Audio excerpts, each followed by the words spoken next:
और आज मेरे साथ एक ऐसे व्यक्ति बैठे हैं जो कभी भी जो भारत की जो राजनीति होती है वो हमेशा कुछ न कुछ इस राजनीति में उनका हमेशा चर्चा बना रहता है और एक बार नहीं, दो बार नहीं और 6 बार वो सांसद के तौर पे चुने जा चुके हैं। जी हाँ, मैं बात कर रहा हूँ पप्पू यादव जी, बिहार के पूर्णिया से अभी निर्दलीय सांसद तौर के चुन के गए हैं 6ठी बार। मैं उनसे मिलाना चाहूंगा। सर, सबसे पहले तो नमस्कार और आप हमें समय देने के लिए बहुत बहुत धन्यवाद। चलिए, बहुत बहुत धन्यवाद। आप सबको मेरा प्रणाम, नमो बुद्धाय, जय भीम, जोहार, अस्सलाम वालेकुम। तो आपको सबसे पहले मैं सवाल पूछूंगा, नॉर्थ ईस्ट का आज आपका दौरा रहा, बिहार दिवस आपने मुख्य अतिथि के तौर पर पहुंचे यहाँ पे, कैसा लगा? और परिवार के बीच आके कैसा लगना चाहिए। और बिहार हमेशा दुनिया की ताकत बनी है, नैसर्गिक, आध्यात्मिक, सात्विक, हमेशा मानवतावादी सोच के साथ बिहार चले। बिहार की अपनी संस्कृति है, वो हमेशा प्रेम में विश्वास करते हैं, रिश्तों में विश्वास करते हैं, वो सबके लिए उम्मीद है, सबके ट्रस्टेबल है, कोई भी सपना देख सकता है। और आज नागालैंड परिवार, नागालैंड में 80,000 बिहार के लोग जिस तरीके से मैं उम्मीद करता हूं कि एक नई शुरुआत, चाहे आर्यभट्ट हो, चाहे दुनिया की आर्थिक आज़ादी, आर्थिक स्वतंत्रता का जो हमारा मगध की भूमि, राजा अशोक, चक्रवर्ती राजा, वो एक इतिहास है। महाभारत, कोई भी चीज आप उठा के देखिएगा, रेणु जी, राष्ट्र कवि दिनकर, विद्यापति कवि, हिंदी शेक्सपियर, भिखारी ठाकुर, या जैसे भी जिस रूप में देखिए तो आपको पता चलेगा बिहार में मेहनतकश लोग हैं। बिहार दुनिया का निर्माण करते, विज्ञान में भी सर्वश्रेष्ठ है, साहित्य में भी सर्वधर्म और समभाव है। बिहार किसी भगवान ने, किसी खुद लोगों ने नहीं, व्यवस्था, सिस्टम, नेता, पदाधिकारियों ने बिहार को शिखर से शून्य पे पहुंचा। अच्छा, ये बताइए, तो इसीलिए आज गर्व का विषय है मेरे लिए। आखिर पप्पू यादव है कौन? बाहुबली नेता, राजनीतिक नेता या फिर गरीबों की मसीहा? अब अपने मियाँ मिट्ठू बन जाए। बाहुबली तो मुझको कभी पता है नहीं, आनंद मार्गी हूँ, नव मानवतावादी सोच से चलता हूँ, सच्चाई बोलने की ताकत है, मरने का जज्बा है, दायित्व के बारे में पता है, दुनिया में आए हूं तो मुझे क्या भूमिका निभानी है उसका भी पता है, कर्तव्य के रास्ते चलता हूँ, गरीबों की आंख में आंसू देखना पसंद नहीं करता हूँ, मेरे लिए महत्वपूर्ण है। इसको आप समझिए।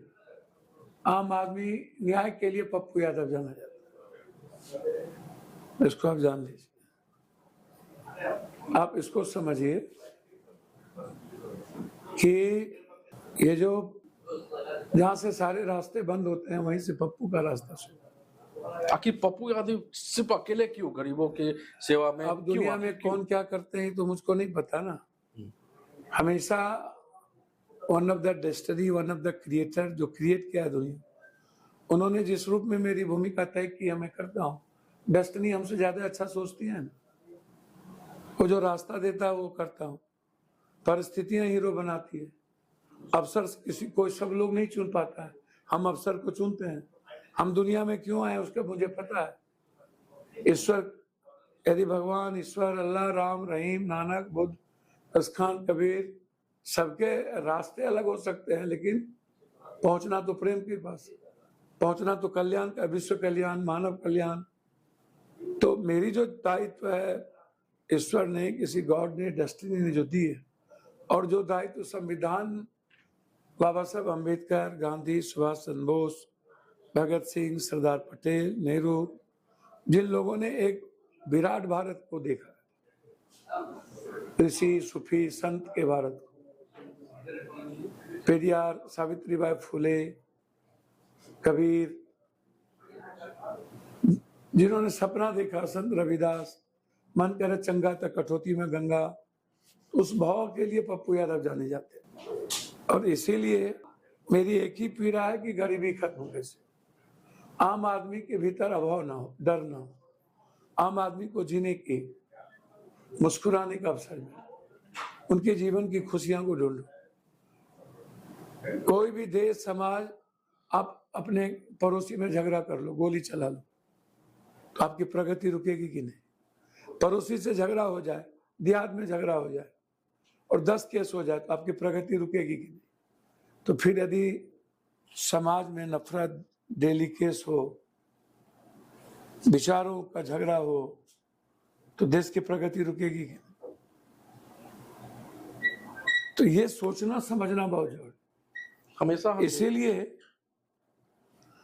कौन क्या करते हैं मुझे नहीं पता। मुझे दुनिया में इसीलिए मैं आया हूं कि मैं हर इंसान के लिए जी पाऊं, हर इंसान की खुशियों को ढूंढ पाऊं,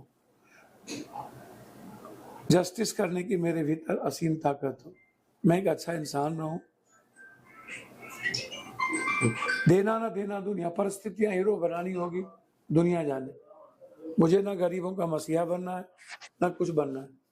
मैं एक बेटा हूँ, सेवक हूँ, मददगार हूँ। जितना दुनिया इंसान से मिलती है वो दुनिया को दे दे। और जो हमेशा देखते हैं हम जब नॉर्थ ईस्ट में रहते हैं, हमेशा भी अगर बिहार यूपी की राजनीति की अगर बात कहूँ तो आपसे जवाब चाहूंगा, ये जो बाहुबली नेता है, ये राजनीति नेता है, इसमें आपके हिसाब से क्या फर्क है, क्या अंतर क्या है दोनों नहीं, में, क्या गलत अंतर क्या है? मुझे नहीं पता। बाहुबली आप देखिए, आप नरेंद्र भाई मोदी जी पर आरोप लोगों ने लगाया, कई आरोप थे, तरीपार जो अमित शाह जी को कर दिया, आज देश चला रहे। जोगी पर 4 कितने मर्डर केस थे। राजनीति बड़ी विचित्र है। इंदिरा गांधी को क्या कहा जाता था? अंग्रेज झांसी की रानी भगत सिंह को तो उग्रवादी कहते थे, आतंकवादी बोलते। तो ये समय समय पर, समय काल पात्र के अनुसार चीजें बदलती रहती है। नॉर्थ साउथ, उधर हीरो को भगवान मान लेते हैं, साउथ पैसे वालों की पहचान हो जाती है। रक्त रंजीत जो पिक्चर हुई थी, तो सबसे ज्यादा सामाजिक शोषण किधर हुआ? अंबेडकर कहाँ पैदा हुए? पेरियार कहाँ हुए? महात्मा फुले कहाँ हुए? सावित्रीबाई फुले कहाँ हुए? एसटी एससी ओबीसी के बीच में मतभेद सबसे ज्यादा कहाँ था? ऊंच नीच कहाँ से पैदा हुई थी? छूत अछूत कहाँ से पैदा हुई थी? छुआछूत कहाँ से पैदा हुई थी? सबसे ज्यादा वर्ग संघर्ष हुआ कहाँ? सबसे ज्यादा सामाजिक चेतना बढ़ी कहाँ से? साउथ से तो हुई। हिंदी पट्टी को तो लोग सामाजिक परिवर्तन, आध्यात्मिक परिवर्तन के लिए जाने, भाग भगवान किस्मत। नॉर्थ बिल्कुल डिफरेंट है। तो आप गरीबी बहुत सारी चीजों को परेशान कर देती। भौतिक युग में हम है ना, भौतिक युग में है तो भौतिकता की बात होनी चाहिए। 84 करोड़ लोगों को अनाज नहीं मिलता है, 5 किलो अनाज। 92% लोगों को 6,000 पर कैपिटा इनकम है। खेती नहीं है किसी के पास, कट्टे दूर में है, फूस का घर है, 11 पॉइंट कुछ बीए किया हुआ है। इंटर करने वाले लोगों की संख्या नहीं है। एसटी एससी में 2% भी बेटियां पढ़ी लिखी नहीं है। ईबीसी ओबीसी की स्थिति वही है, किसी तरह लाइफ जी रहे। हर आदमी को लगता है पता नहीं क्या होगा, अनसर्टेन है। ये जो देश आजादी के पहले सोचा गया था कि सबसे पहले गरीबी खत्म करेंगे, बेरोजगारी और एजुकेशन, लिटरेसी नहीं, एजुकेशन खत्म बढ़ाएंगे, क्या हुआ? 150 करोड़ की आबादी के बाद आज हम दुनिया में सबसे कमजोर, वर्ल्ड में सीरिया से भी बदतर स्थिति होगी। हमारा खुशी रेट पाकिस्तान के नीचे, हमसे बांग्लादेश ऊपर। आपके क्या नजरिए हुआ से कौन क्या दोषी हुआ कौन है? उन्होंने? दोषी कौन है सिस्टम, आपके नजरिए नेता, समाज के प्रबुद्ध लोग। हम उस पर काम नहीं किए, भ्रष्टाचार को नहीं मिटा पाए, हम समाज को इक्वल नहीं कर पाए, मिनिमम रिक्वायरमेंट की बात नहीं कर पाए। भोजन, बस, चिकित्सा, आवास, शिक्षा एक मिनिमम रिक्वायरमेंट की जरूरत थी, वो नहीं कर पाए। फंडामेंटल राइट्स की जरूरत थी, वो नहीं कर पाए। जो पैसे वाले ताकतवर है, फंडामेंटल राइट कानून उसके लिए ज्यादा हो गए। जो मिडिल क्लास और गरीब लोग हैं उसको कानून अवेल ही नहीं। मिनिमम रिक्वायरमेंट की हम बात ही नहीं करते हैं। हम बांटो, 2 किलो दे दो, 3 किलो दे दो, बस फ्री, हवा फ्री, ये फ्री, वोट के लिए करो। इकोनॉमी नहीं बढ़ाओ, बैंकिंग सिस्टम को ठीक नहीं करो, जीएसटी से परेशान कर दो, इतना ज्यादा जीएसटी से डबल कर दो कपड़े को, कॉपी को, पेन को, पेंसिल को, दवाई को, खाद को, बीज को, तो 3 गुना पैसा ले लेते हो। सर कैसे सक्सेस करेंगे? हम लोगों के मेडिकल सिस्टम की बात नहीं करते हैं, एजुकेशन सिस्टम की बात नहीं करते, हम लोगों के विचारों के सम्मान की बात नहीं करते। सबको फ्रीडम दीजिए, सभी तरह के भाषा, लिंग, क्षेत्र को फ्रीडम देने की जरूरत है। उसको अट्रैक्ट कीजिए कि यह देश आपका है, यह संविधान आपका है, यह संविधान आपके लिए बना है, अंतिम व्यक्ति के लिए बना है। यह देश की इकोनॉमी पॉलिसी आपके लिए बनी, इस देश के लिए जस्टिस आपके लिए होगी, लेकिन सबर्सेंट। क्या आपको हमेशा देखा जाता है जो आप गरीबों की जो मदद करते हैं, देखा जाता है हमेशा पैसा आप बांटते हैं, वो आप अपना वोट बैंक बढ़ाने के लिए बांटते हैं या फिर प्रधानमंत्री बना, पूरा प्रधानमंत्री बना दीजिएगा, मेरा खानदान, दादा परदादा, फिर आप हमको मुख्यमंत्री बना दिया गया। कौन बनाने के लिए बैठे? पटना में बाढ़ आया, सबकी मदद, सब घर में वोट मिलाई। भुज में भूकंप आया, पूरी दुनिया की मदद की, पीएम बन गए। जो जितना बड़ा दोगला तेगला उतना ज्यादा वोट मिल जाता है उसको। मददगार, सेवा और सच्चाई लोगों को नहीं मिलती है, सवाल नहीं होता। अरे एक सवाल देखिए, हम जब यहाँ रहते हैं, एक तो सवाल बड़ा खटकता है।